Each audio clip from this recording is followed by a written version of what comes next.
नमस्कार, मौसम तक चैनल पर आपका बहुत-बहुत अभिनंदन।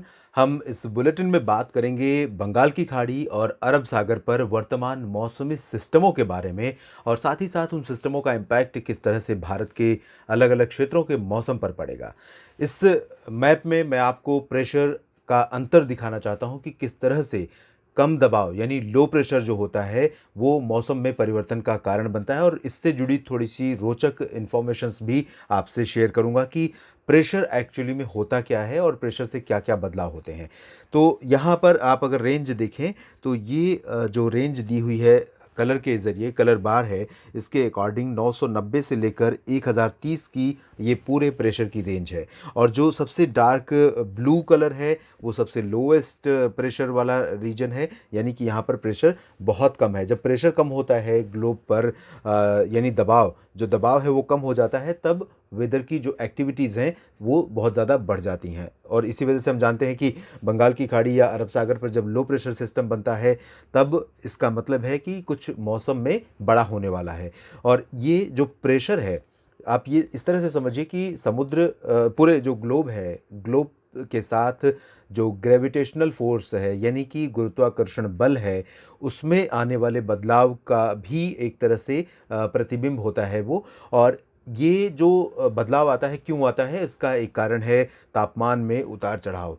जो पूरी धरती है, उसकी सतह का जो तापमान है और इसके ऊपर जिस तरह से हम आगे बढ़ते जाएँगे वायुमंडल की तरफ, तो जिस तरह से वेरिएशन आता है तापमान में, उसके चलते और साथ ही प्रेशर ग्रेडिएंट है जो पूरे ग्लोब का, जो पूरे भूमंडल का प्रेशर ग्रेडिएंट है दबाव का, उसमें आने वाले बदलाव के चलते ये प्रेशर कम होने लगता है। और प्रेशर जब कम होता है, तब मौसमी स्थितियाँ बदलती हैं। तो इस समय आप देख सकते हैं यहाँ पर जो हिंद महासागर का क्षेत्र है, दोनों सी बेसिन है। अरब सागर में इस समय सबसे कम लो प्रेशर है, कम दबाव है, यानी प्रेशर यहाँ पर सबसे कम से कम है। और जब प्रेशर कम है तो वो एक्टिविटी ज़्यादा होंगी, समुद्र से मॉइस्चर ज़्यादा ऊपर उठेगा और इस तरह से बादल बनेंगे, कन्वेक्शन की एक्टिविटीज़ बहुत ज़्यादा होंगी। और इसी तरह की स्थितियाँ यहाँ पर धीरे-धीरे डेवलप हो रही हैं। और ये बंगाल की खाड़ी में ऑलरेडी आप देखें तो अरब सागर से अपेक्षाकृत कम प्रेशर ज़्यादा है, यानी उतना दबाव नहीं है जितना कम दबाव नहीं है जितना कम दबाव अरब सागर के ऊपर है। तो यहाँ पर आप देखेंगे कि 9 नवंबर को अनुमान है कि यहाँ पर लो प्रेशर डेवलप हो सकता है। तो 9 नवंबर की सिचुएशन हम देखते हैं किस तरह से बदलाव होता है रंग में। ये देखिए 9 नवंबर को यहाँ का रंग बदल गया और ये लोवेस्ट प्रेशर की तरफ आगे बढ़ने लगा। और जैसे-जैसे हम आगे बढ़ेंगे यहाँ पर प्रेशर और कम होता जाएगा और प्रेशर कम होने का मतलब है मॉइस्चर ऊपर उठने लगेगा समुद्र की सतह से। और जब पानी यानी मॉइस्चर जो उठेगा, इवेपोरेशन होगा और कन्वेक्शन शुरू हो जाएगा, तब वेदर एक्टिविटीज़ यहाँ पर बढ़ जाएँगी। कुछ रोचक इन्फॉर्मेशंस प्रेशर से जुड़ी मैं आपको देना चाहूँगा। यहाँ पर मैं आपको दिखाऊँगा कि जो प्रेशर है पूरे ग्लोब का, वो किस रेंज में होना चाहिए। तो पृथ्वी पर जो पूरा प्रेशर है वो 970 मिलीबार से लेकर 1050 मिलीबार की रेंज के बीच रिकॉर्ड किया जाता है। धरती पर सबसे अधिक बैरोमेट्रिक प्रेशर जो है रिकॉर्ड किया गया था साइबेरिया के अगाता में 31 दिसंबर 1938 को। और उस समय प्रेशर था 1083.8 मिलीबार, यानी 1050 की जो हाईएस्ट रेंज है उसको भी पार कर गया था। प्रेशर यहाँ पर बहुत ज़्यादा हो गया था। इसके अलावा सबसे कम दबाव यानी ज़्यादा प्रेशर होना यानी एक्टिविटी का बहुत कम हो जाना है, और कम प्रेशर होना यानी एक्टिविटी का ज़्यादा होना है। तो यहाँ पर जो कम दबाव रिकॉर्ड किया गया था सन 1979 में रिकॉर्ड किया गया था 13 अक्टूबर को पश्चिमी प्रशांत महासागर में, जो कि एशिया और अमेरिका के बीच में पड़ने वाले प्रशांत महासागर का हिस्सा है। और इसमें उत्तरी प्रशांत महासागर है, दक्षिणी प्रशांत महासागर, तो इसके बीचों बीच रिकॉर्ड किया गया था। जो रीजन आमतौर पर जिसे हम एल नीनो का रीजन कहते हैं, और जहाँ पर तापमान में समुद्र की सतह के तापमान में बढ़ोतरी और कमी के कारण एल नीनो या ला नीना की स्थितियाँ बनती हैं। तो वो एक अलग वेदर फीचर है, ये एक अलग वेदर फीचर है। उसका इम्पैक्ट बहुत लंबे समय तक पड़ता है, इसका बहुत ही शॉर्ट टाइम के लिए होता है लेकिन बहुत भीषण होता है। तो यहाँ पर सबसे कम दबाव जो था वो रिकॉर्ड किया गया था 13 अक्टूबर 1979 को पश्चिमी प्रशांत महासागर में, और जिसके कारण यहाँ पर बना था टाइफून टिप।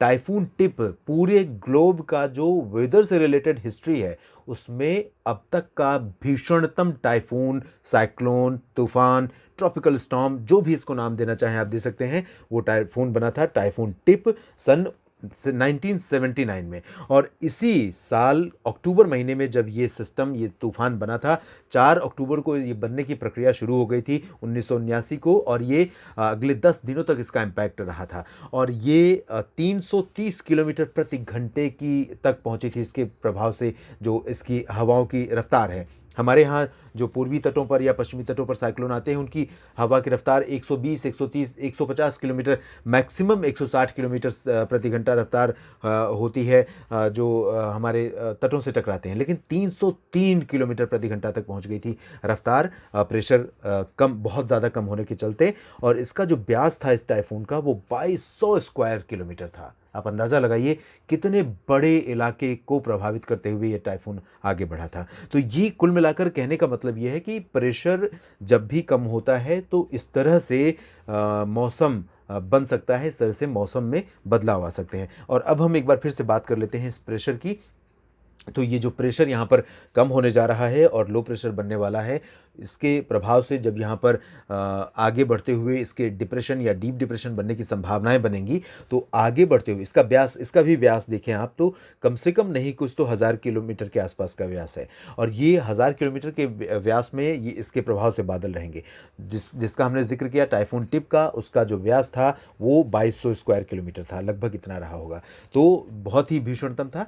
ये जब आगे बढ़ेगा तो न सिर्फ दक्षिणी प्रायद्वीपीय भारत को प्रभावित करेगा बल्कि ओडिशा और यहाँ तक कि गंगेय पश्चिम बंगाल और साथ ही साथ छत्तीसगढ़, आंध्र प्रदेश और महाराष्ट्र के कुछ इलाके भी इसके प्रभाव से प्रभावित हो सकते हैं। आप यहाँ देखिए 10 नवंबर को हम देखेंगे कि किस तरह से इसका इम्पैक्ट पड़ रहा है।